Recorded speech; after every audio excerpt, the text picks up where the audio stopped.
গতকাল রাত থেকে দফায় দফায় বর্ষণের জেরে জলমগ্ন হাওড়া শহরের নিচু এলাকাগুলি।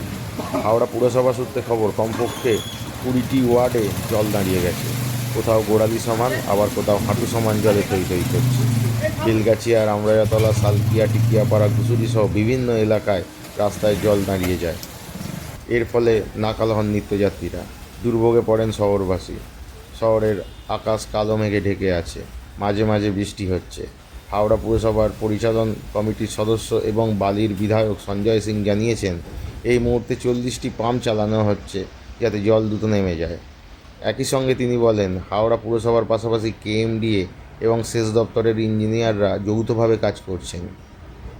যদি বৃষ্টি না হয় তবে আগামী 5 ঘন্টার মধ্যে জমা জল নেমে যাবে বলে তিনি আশ্বাস দেন।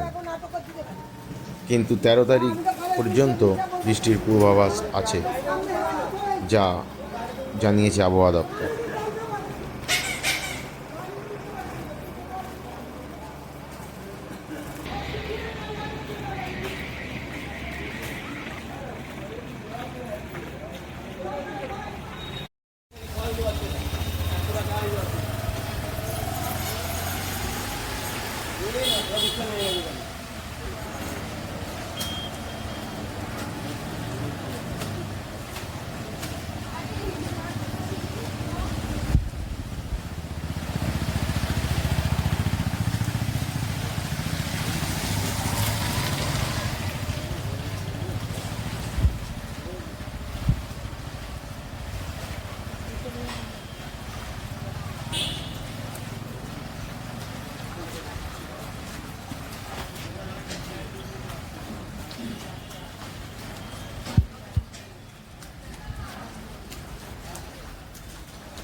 এবার কি হয় দেখা যাক।